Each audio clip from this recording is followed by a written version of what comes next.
This is not about my life or Cooper's life. This is about all mankind. There is a moment.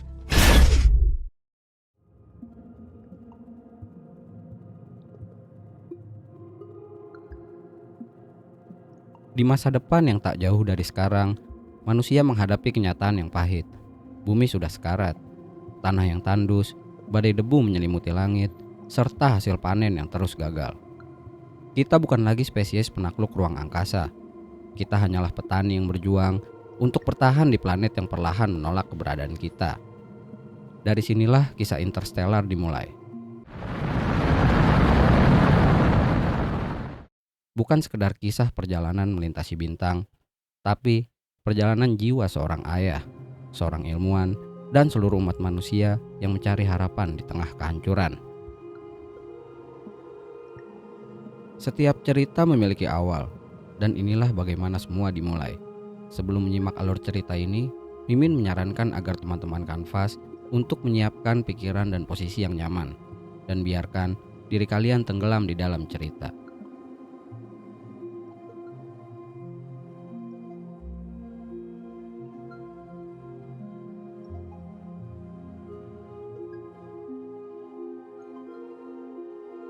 Film dimulai dengan gambaran suram masa depan di bumi.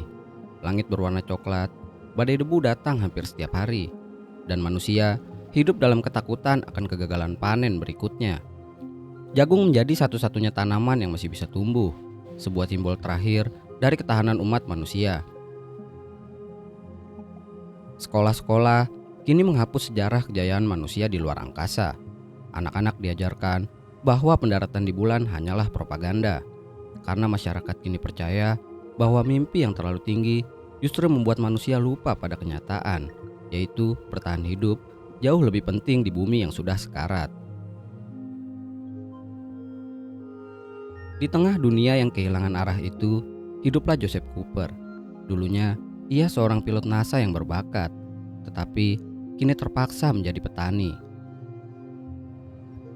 Ia tinggal bersama ayah mertuanya yang bernama Donald, serta kedua anaknya yang bernama Tom dan Murph. Tom adalah anak sulung yang patuh dan realistis, sedangkan Murph adalah gadis kecil yang cerdas, keras kepala, dan memiliki rasa ingin tahu yang luar biasa, sifat yang sangat mirip dengan sang ayah. Cooper masih menyimpan semangat penjelajah. Baginya, manusia tidak diciptakan untuk sekedar bertahan hidup, tetapi untuk menjelajahi bintang-bintang. Namun setiap kali ia menatap langit, yang terlihat hanyalah badai debu dan langit yang mati, seolah alam semesta sudah menutup pintunya bagi manusia. Tapi sesuatu yang aneh terjadi di rumah mereka. Murph mulai merasa kamarnya dihantui. Buku-buku jatuh dengan sendirinya. Awalnya Cooper menganggap itu hanyalah imajinasi anak-anak, tapi perlahan ia menyadari ada pola yang berulang, seperti sebuah pesan, mungkin dari sesuatu yang lebih besar. Suatu malam, badai debu besar menerjang ladang mereka. Setelah badai reda, Cooper dan Murph masuk ke kamar dan melihat debu membentuk garis-garis lurus seperti sebuah kode biner. Cooper yang punya latar belakang sains segera menyadari bahwa itu adalah sebuah koordinat, lokasi yang pasti di suatu tempat di permukaan bumi. Didorong oleh rasa ingin tahu dan firasat yang kuat bahwa ini bukanlah sebuah kebetulan, Cooper dan Murph menyusuri jalanan gelap dan mengikuti petunjuk itu, hingga akhirnya mereka tiba di sebuah tempat misterius, sebuah fasilitas tersembunyi di tengah gurun. Akan tetapi, di saat penelusurannya terkait fasilitas tersebut, anggota keamanan dari fasilitas itu segera menangkap mereka. Alih-alih musuh, ternyata tempat itu adalah markas rahasia NASA, organisasi yang selama ini diyakini telah dibubarkan. Di sana Cooper bertemu Dr. Brand, seorang ilmuwan senior yang memimpin proyek terakhir umat manusia. Brand menjelaskan kenyataan yang selama ini disembunyikan, bahwa bumi akan segera mati. Mulai dari atmosfer yang penuh debu, penyakit tanaman yang merajalela, serta oksigen yang perlahan menipis, membuat umat manusia tak lagi punya masa depan di planet ini. Namun masih ada secercah harapan. Beberapa tahun sebelumnya, sebuah wormhole misterius muncul di dekat Saturnus, menjadikannya pintu menuju sistem bintang lain. Para ilmuwan percaya wormhole itu bukanlah sebuah kebetulan. Mungkin dikirim oleh mereka, sebuah entitas dari dimensi yang lebih tinggi yang ingin membantu manusia untuk menemukan rumah baru. Di saat yang bersamaan, NASA berencana meluncurkan misi Lazarus dengan mengirimkan 12 astronot ke planet-planet di balik wormhole itu untuk mencari tempat tinggal yang baru. Tapi kini mereka butuh tim utama untuk menyusul, membawa data, dan membawa umat manusia keluar dari planet bumi. Hanya ada satu orang yang mampu menerbangkan misi sebesar ini, yaitu Cooper. Dr. Brand memohon agar ia bergabung, bukan sebagai petani, tapi sebagai pilot penyelamat umat manusia. Namun keputusan itu bukan sekedar soal keberanian, tetapi juga soal pengorbanan. Karena untuk pergi ke planet-planet tersebut, Cooper harus meninggalkan keluarganya, terutama Murph, yang tak bisa menerima kepergian ayahnya. Bagi gadis kecil itu, ini bukan misi penyelamatan, melainkan pengkhianatan. Adegan perpisahan mereka menjadi salah satu momen yang paling menyayat di film ini. Murph menangis, memohon agar ayahnya tetap tinggal. Tapi Cooper tahu, masa depan anak-anaknya tidak lagi ada di bumi ini. Tapi waktu adalah hal yang rumit, dan janji terkadang adalah sesuatu yang tak bisa ditepati. Keesokan harinya, saat matahari terbit di atas ladang jagung yang sekarat, Cooper menatap rumah untuk terakhir kalinya. Ia masuk ke dalam mobil, meninggalkan putrinya yang menangis di ambang pintu. Sementara di rumah, Murph berteriak memanggil namanya, seakan tidak terima akan kepergian ayahnya. Tanpa berpaling lagi, Cooper pergi menuju pangkalan peluncuran, menuju misi paling berbahaya dalam sejarah umat manusia.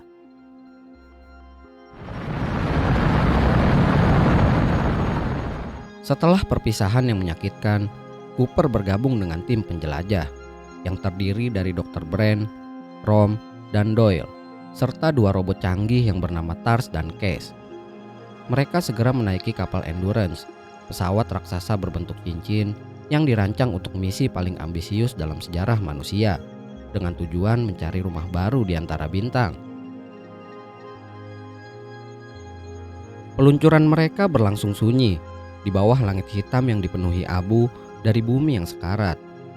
Roket mengangkat tubuh mereka menembus atmosfer, meninggalkan dunia di belakang mereka. Hanya rasa hampa yang tersisa dalam perjalanan ini, karena misi ini bukan sekedar penjelajahan, tapi juga pelarian terakhir dari kepunahan.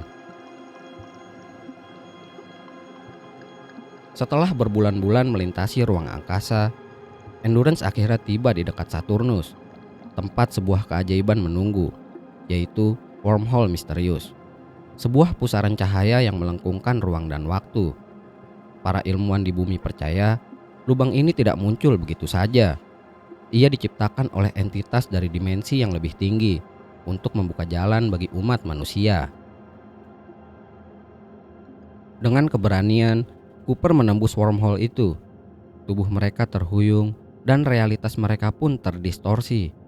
Hingga akhirnya mereka keluar di sisi lain, di sebuah sistem bintang baru yang belum pernah dijelajahi siapapun. Di pusat sistem itu terlihat sesuatu yang mengambang megah dan mengerikan. Tampak sebuah gargantua di hadapan mereka. Gargantua merupakan lubang hitam raksasa dengan cincin cahaya yang berputar di sekeliling dan menelan apapun yang terlalu dekat dengannya. Di orbitnya, 3 planet kandidat mengitari gargantua, yaitu Miller's Planet, Mans Planet, dan Edmunds Planet. Planet-planet tersebut merupakan planet yang telah dikunjungi oleh para astronot dari misi Lazarus sebelumnya. Dengan bahan bakar terbatas, mereka harus memilih dengan hati-hati. Waktu dan sumber daya menjadi musuh utama. Setiap keputusan akan menentukan nasib seluruh umat manusia. Akhirnya mereka memutuskan untuk mengunjungi Miller's Planet terlebih dahulu. Sinyal dari Dr. Miller adalah sinyal yang masih aktif dari salah satu anggota misi Lazarus sebelumnya. Artinya, kemungkinan besar planet itu bisa ditinggali, atau setidaknya begitulah yang mereka harapkan. Namun ada satu peringatan dari Dr. Brand. Planet ini mengorbit terlalu dekat dengan Gargantua. Akibatnya, efek relativitas waktu akan sangat ekstrim. 1 jam di permukaan planet itu sama dengan 7 tahun dengan waktu di bumi. Satu langkah salah dan mereka bisa kehilangan puluhan tahun dalam sekejap. Cooper tahu betul akan resikonya, tetapi waktu juga musuh mereka. Mereka harus memutuskan sekarang atau seluruh misi akan sia-sia. Dengan hati yang teguh, Cooper menurunkan pesawat Ranger bersama Brand dan Doyle. Sementara Rom tetap di orbit untuk menjaga Endurance. Begitu mereka memasuki atmosfer, pemandangan yang mereka temukan sungguh aneh. Bukan daratan, bukan pegunungan, hanya lautan dangkal yang luas tanpa ujung, dengan langit kelabu dan horizon yang datar. Tidak ada tanda-tanda kehidupan, hanya ombak yang menggulung perlahan di kejauhan. Mereka mendarat dengan hati-hati, mencari sinyal dari Dr. Miller. Sinyal itu memang kuat, tapi anehnya datang dari lokasi yang sangat dekat. Ketika Brand menemukan puing-puing logam, kenyataan menghantam mereka. Pesawat Dr. Miller baru saja hancur, bukan bertahun-tahun lalu, melainkan beberapa jam yang lalu dari sudut pandang planet ini. Artinya, Dr. Miller sudah tewas, dan waktu di sini benar-benar berjalan berbeda. Sementara mereka mengumpulkan data, Cooper tiba-tiba memperhatikan sesuatu di horizon. Bukan pegunungan, tapi gelombang raksasa setinggi ratusan meter yang bergerak ke arah mereka. Mereka segera berlari kembali ke pesawat, namun Doyle tertinggal. Mereka terpaksa menutup pintu kabin di detik terakhir, dan dalam sekejap, ombak itu menghantam mereka dengan kekuatan yang luar biasa. Air mulai membanjiri kabin, pesawat terombang-ambing, serta sistem yang mulai rusak. Cooper berjuang keras untuk menghidupkan mesin, sementara Brand nyaris terseret arus. Detik-detik terasa panjang dan menegangkan. Akhirnya, dengan usaha terakhir, Cooper berhasil mengangkat pesawat dan terbang sebelum gelombang kedua datang. Namun, harga yang harus dibayar begitu mahal, karena waktu yang mereka habiskan di planet tersebut hanya beberapa jam bagi mereka, tetapi telah menghabiskan 23 tahun waktu di bumi. Ketika mereka kembali ke orbit, Rom menatap mereka dengan wajah lelah. Ia telah menunggu sendirian selama 2 dekade lebih. Rambutnya memutih dan suaranya serak, serta tatapan matanya yang kosong.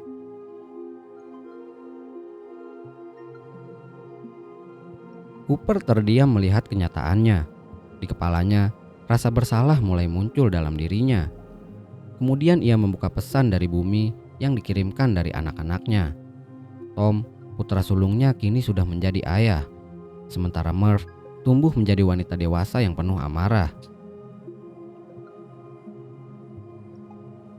Ia menatap kamera dengan mata basah dan penuh kesedihan, melihat kenyataan bahwa ia telah meninggalkan keluarganya untuk waktu yang sangat lama.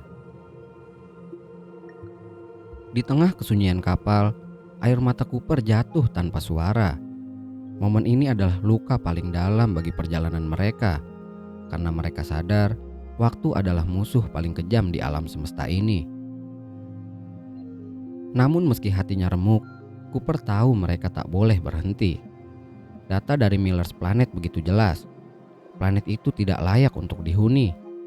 Kini pilihan mereka tersisa 2. Mans Planet yang memberi sinyal yang kuat, atau Edmund's Planet yang sunyi tapi penuh misteri. Dan di titik ini, dilema besar dimulai antara mempercayai sinyal harapan atau mempertaruhkan sisa waktu demi kemungkinan terakhir. Setelah perjalanan panjang dan keputusan yang berat, Cooper dan tim akhirnya memilih untuk menuju planet milik Dr. Mann, ilmuwan paling dihormati dari misi Lazarus. Ia adalah simbol harapan, seorang legenda astronot dengan data paling menjanjikan yang dikirim sejak puluhan tahun yang lalu, serta sosok yang dianggap paling rasional. Dalam hati mereka yakin bahwa ada satu planet yang bisa menyelamatkan manusia, dan itu pasti planet milik Dr. Mann. Setelah melalui banyak pertimbangan, mereka akhirnya bergerak menuju planet milik Dr. Man. Planet dengan harapan yang cukup tinggi. Ketika pesawat Ranger mendarat, yang terlihat hanyalah dunia asing penuh es dan kabut. Bumi putih membentang tanpa akhir, badai berhenti berputar, dan langit kelabu seakan menelan cahaya. Namun di tengah kesunyian itu, mereka melihat sebuah tempat persinggahan astronot. Ketika mereka menghampirinya, di sana terlihat sebuah kapsul kriogenik, dan di dalamnya terlihat Dr. Man yang sedang berhibernasi dan masih hidup. Tangisannya begitu pecah saat ia terbangun. Ia memeluk Cooper dan Brand dengan rasa syukur yang mendalam. Momen itu terasa hangat, seolah manusia akhirnya bersatu lagi setelah bertahun-tahun terpisah oleh ruang dan waktu. Dr. Man kemudian mulai menunjukkan data di planet itu. Tekanan udara stabil, ada sumber air dan es, bahkan indikasi kehidupan mikroba. Ia berkata penuh keyakinan bahwa planet ini bisa jadi rumah baru bagi umat manusia. Cooper dan Brand mulai berharap setelah melihat pernyataan dari Dr. Man. Setelah kehilangan Doyle di planet Miller dan setelah semua waktu yang terbuang di dekat Gargantua, mereka butuh secercah harapan dan Dr. Man memberikannya. Namun perlahan sesuatu terasa aneh. Brand menemukan kejanggalan-kejanggalan dalam data yang dikirim Dr. Man ke bumi. Angka-angkanya tidak konsisten, terlalu sempurna, dan saat ia bertanya, Dr. Man mengelak. Sikapnya berubah gelisah, seperti seseorang yang menutupi kebenaran. Perlahan kebohongan mulai terasa oleh Brand dan Cooper. Mereka merasa Dr. Man berbohong untuk menutupi sesuatu dan pasti memiliki sebuah tujuan tertentu. Dan pada akhirnya mereka mengetahui bahwa Dr. Man telah berbohong dengan sinyal yang dikirimkannya. Data yang dikirim Dr. Man ternyata dipalsukan. Planet ini sebenarnya tidak layak huni. Atmosfer beracun, permukaan beku, dan tanpa kehidupan. Semua hanya kebohongan yang dibuat karena ketakutan Dr. Man. Ia tak sanggup menghadapi kematian di dunia asing sendirian. Lalu, ia memalsukan data agar segera diselamatkan. Cooper sangat terpukul mengetahui kenyataan tersebut. Ia menyadari bahwa bahkan di misi sebesar ini, manusia tetap bisa dikuasai rasa takut dan ego. Ketakutan Dr. Man berubah menjadi keputusasaan. Ia mulai kehilangan kendali dan mulai berbicara tentang individu, bukan lagi kelangsungan spesies. Perdebatan mereka memanas. Dr. Man memohon agar Cooper membantu melanjutkan rencana koloni di planet ini. Tapi Cooper menolak. Ia tahu misi ini bukan soal ego pribadi. Ini tentang kebenaran dan masa depan umat manusia. Sementara itu, Rom yang tertinggal di pangkalan astronot berusaha menyalakan kembali robot Kip, satu-satunya sisa teknologi dari tim Dr. Man. Ia berharap bisa menemukan jawaban atau setidaknya petunjuk. Namun robot Kip bukan sekedar mesin rusak. Di dalamnya, Dr. Man menyembunyikan rahasia mematikan.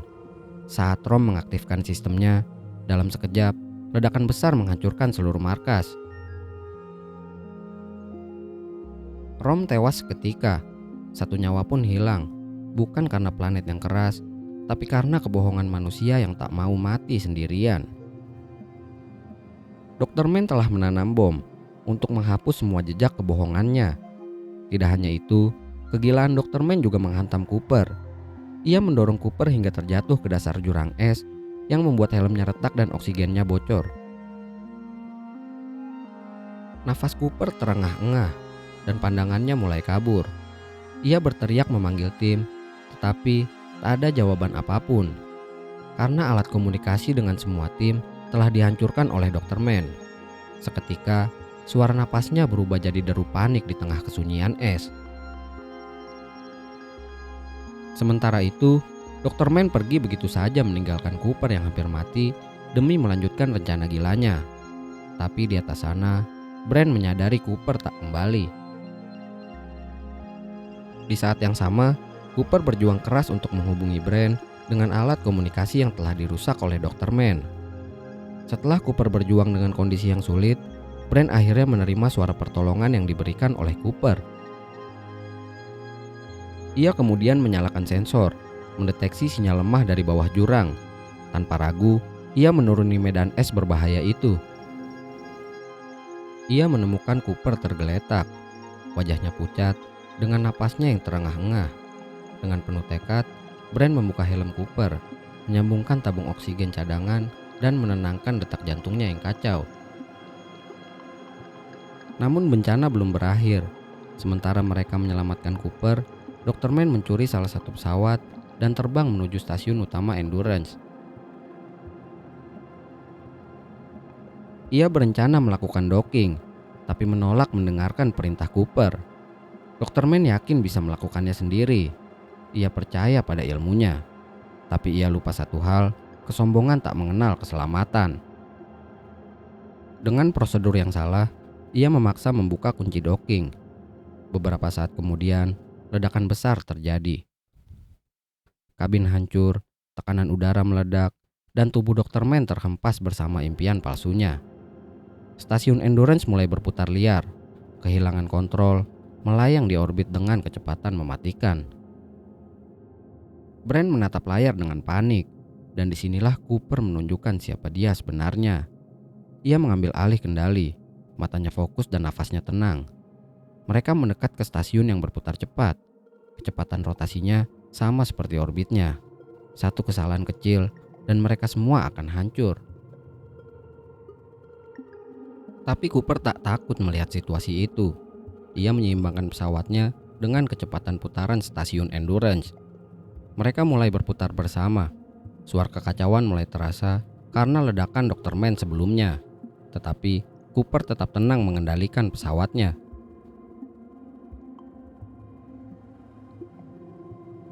Pesawat mereka berputar di luar kendali, tetapi Cooper mencoba menyesuaikan ritme stasiun yang kehilangan kendali. Getaran keras mengguncang kabin, dan panel listrik mulai berkedip. Tapi sedikit demi sedikit, sistem mulai kembali sinkron. Dan akhirnya, Cooper berhasil melakukan docking ke kapal Endurance.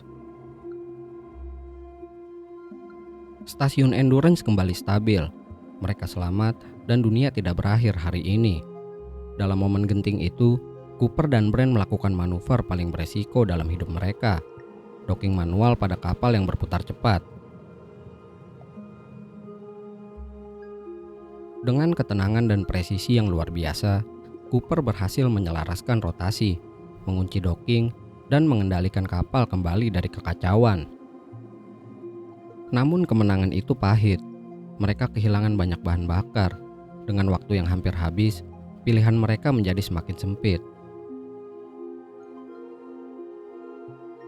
Satu-satunya cara untuk mencapai planet terakhir adalah dengan manuver gravitasi ekstrim mengitari Gargantua, lubang hitam raksasa yang menelan apa saja yang berada di dekatnya. Rencananya sederhana, tapi sangat beresiko. Mereka akan memanfaatkan tarikan gravitasi Gargantua untuk melontarkan kapal menuju planet tujuan. Namun agar berhasil, seseorang harus melepaskan diri dari kapal dan menjadi beban yang dikorbankan agar kapal cukup ringan untuk terus melaju.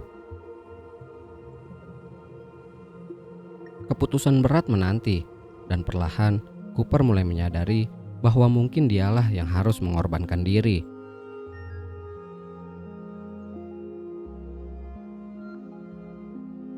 Cooper dan Brand kini tinggal berdua saja. Mereka kehilangan Rom di planet Dr. Mann, kehilangan Doyle di planet air, dan kini hanya mereka yang tersisa untuk melanjutkan misi mustahil ini.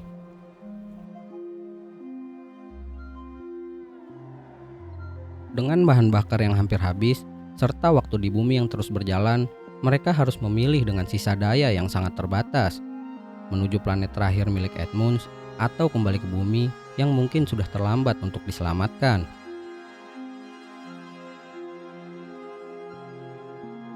Cooper membuka peta navigasi. Ia melihat jarak antara orbit mereka dan planet Edmunds. Tapi ada satu masalah besar. Untuk mencapainya, mereka harus memanfaatkan gravitasi Gargantua, lubang hitam raksasa di dekat sana. Itu satu-satunya cara untuk menambah daya dorong menuju planet Edmunds, dengan melakukan manuver yang memanfaatkan tarikan gravitasi untuk melontarkan mereka keluar orbit. Tapi resikonya, waktu akan kembali melambat secara drastis, dan salah satu dari mereka mungkin tidak akan pernah kembali.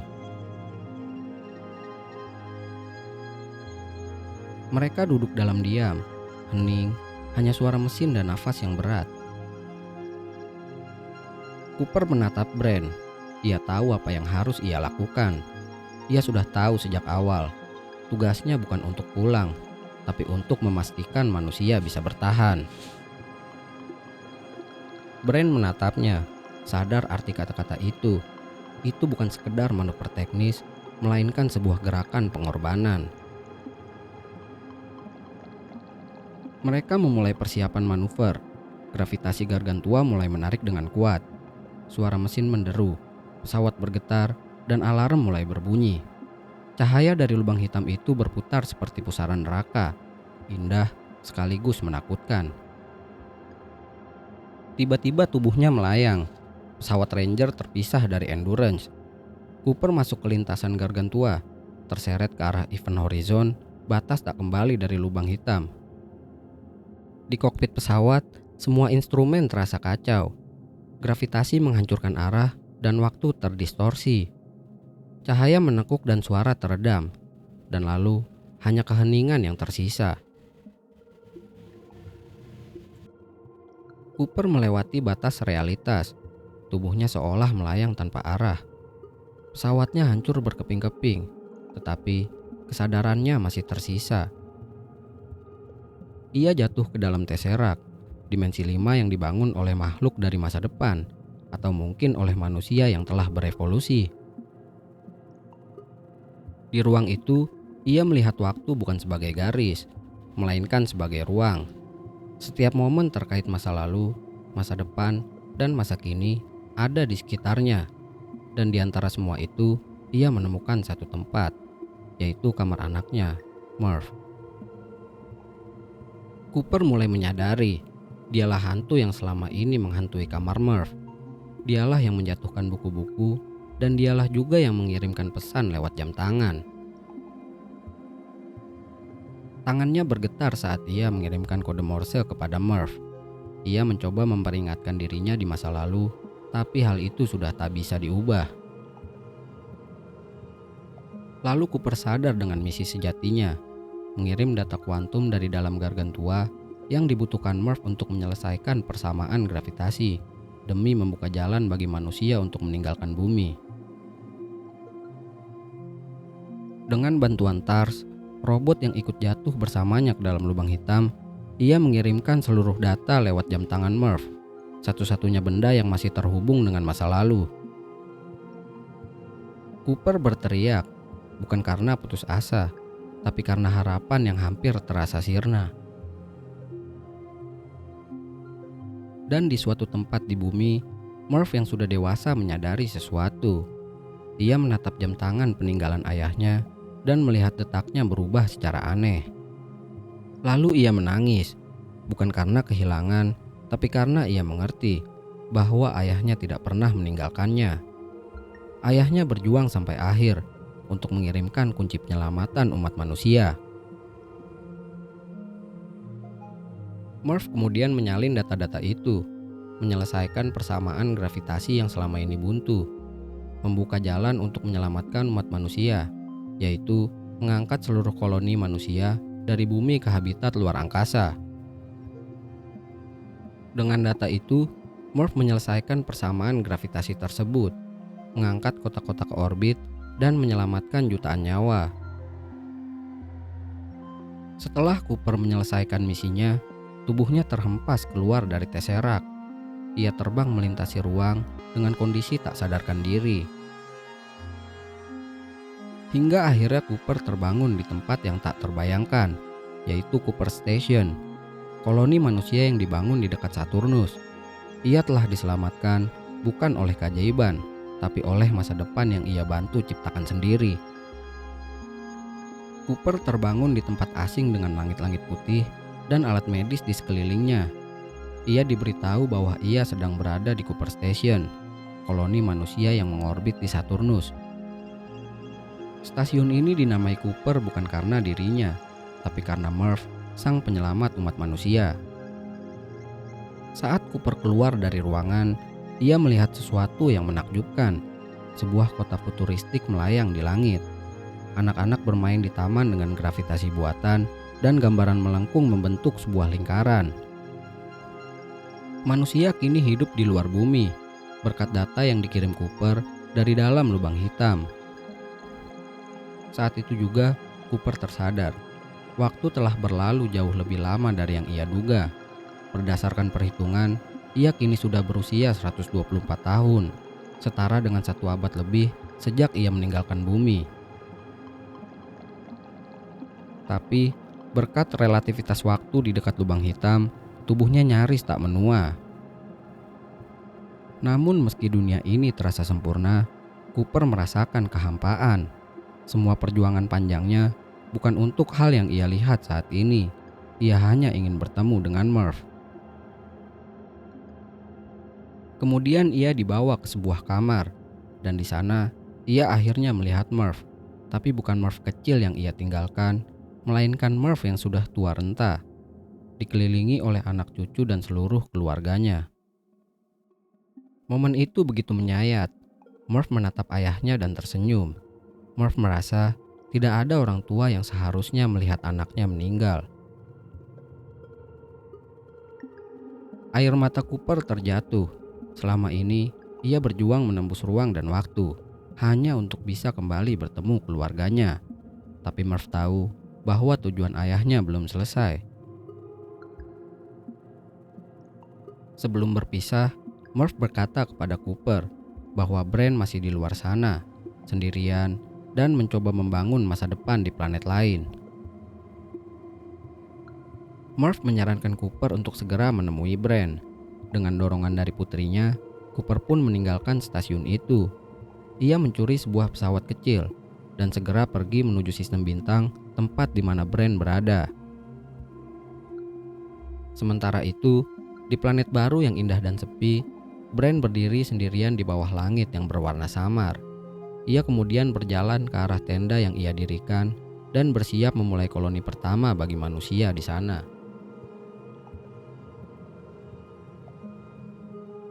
Oke guys, itulah alur cerita lengkap dari film Interstellar. Bukan cuma film tentang sains dan luar angkasa, film ini tuh lebih ke refleksi manusia, tentang cinta yang melampaui ruang dan waktu, serta pengorbanan seorang ayah untuk anaknya, dan tentang harapan yang gak pernah mati, bahkan ketika bintang-bintang pun mulai padam. Secara keseluruhan, Mimin kasih rating 9 dari 10 buat film ini.